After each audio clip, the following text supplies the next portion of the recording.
Well, super unfortunate. We're just about an hour outside of Spokane. My bike was blowing white smoke like crazy, so I'm pretty sure that I blew the head gasket. I had changed the oil a couple days before the ride, and I added a little extra in there. When I started seeing the smoke, I was thinking maybe it was just a little high and getting onto the valves and smoking out, but once we came to a stop, it was just thick white smoke, smelled like antifreeze. Pulled over, got the bike on the kickstand, and antifreeze was just dripping out of the exhaust. So lucky enough for me, one of the guys that I was on the ride with has a spare motorcycle back at his house.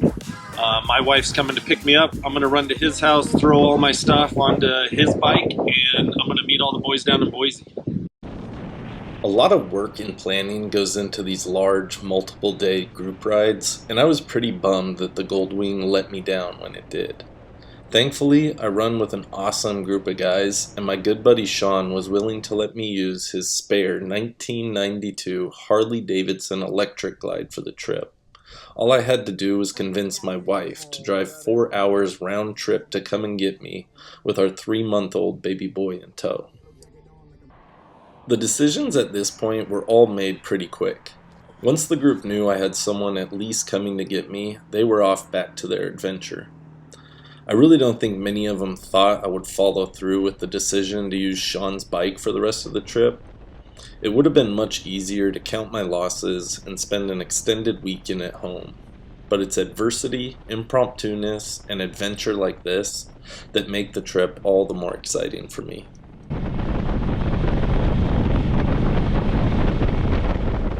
I had broken down sometime around 8:30. I think my wife was able to make it there by 11-ish, at which point she had to feed the kid, and we were back on our way to Spokane by 1:45. On the drive back, I swapped my insurance for the Goldwing over to the Electric Glide, and we were pulling into Sean's driveway around 1 in the afternoon. With another 7-hour ride to Boise still ahead of me, not counting gas, bathroom breaks, and food stops. After getting to Sean's, I quickly loaded all my gear from the car to the bike and started it up.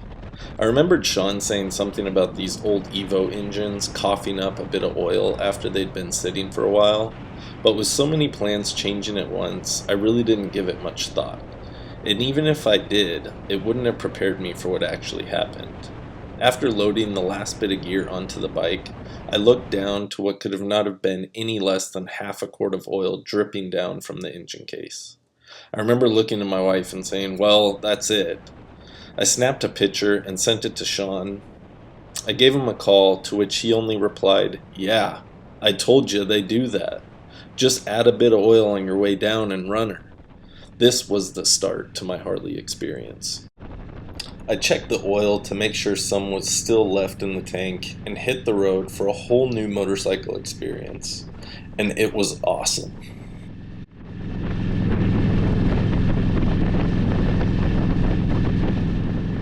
The experience of riding the old V-twin south on 95, skirting the banks of the Snake River through Hell's Canyon and Riggins, Idaho was unforgettable, and a completely different feeling than my Goldwing.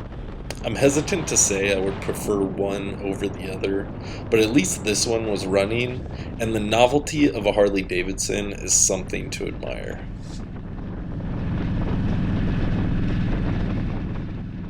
We took a pretty big gamble on the timing of this trip.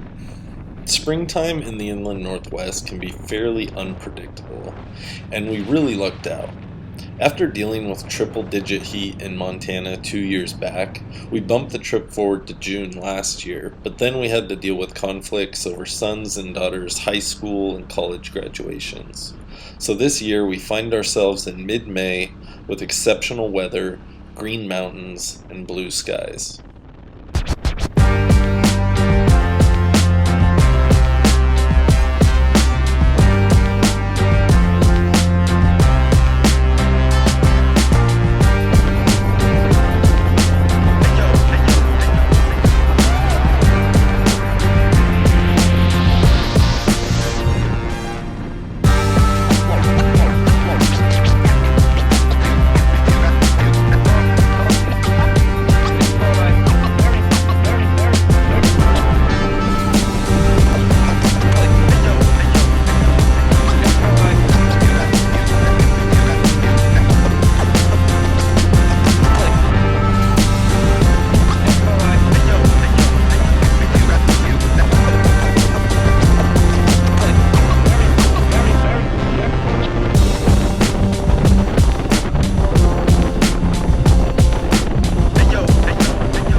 So I was able to catch up with the rest of the crew in Boise.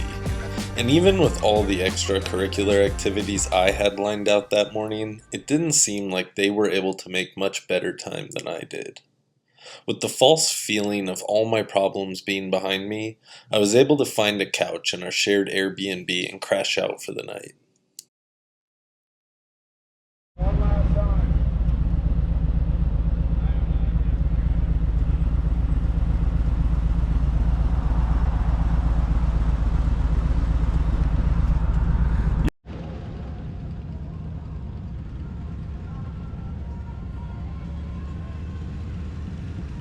The next morning, we continued south on 95 through the vast emptiness of southeastern Oregon and northern Nevada, where I would receive what some people say is the complete Harley Davidson experience.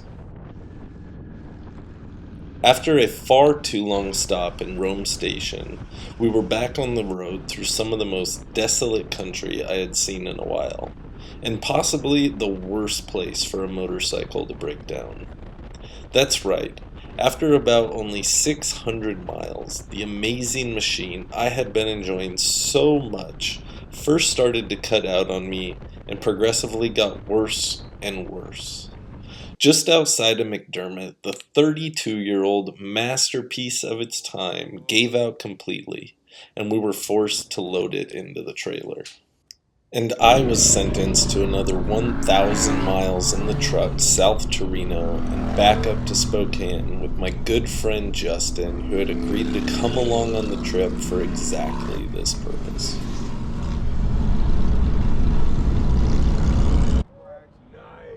Although not a single day of this trip went according to my own plan, I'm still thankful for the opportunity, the great friends who helped me out, and the experience I gained from just having to let go of control and roll with the punches.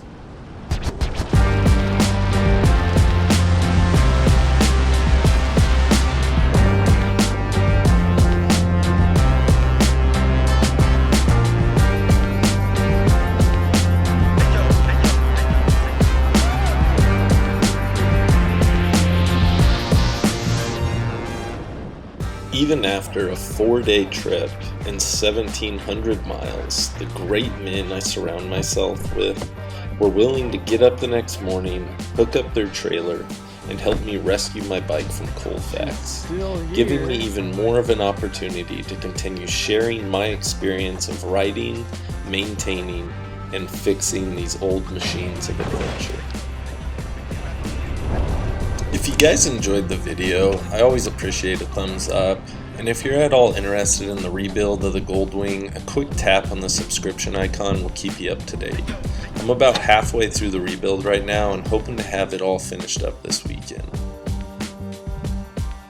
Special shout out to Sean for letting me borrow his bike. I hope we can get it back up and running soon, Jimmy for putting this whole ride together, and Justin for coming along for my rescue. Until next time, good vibes only.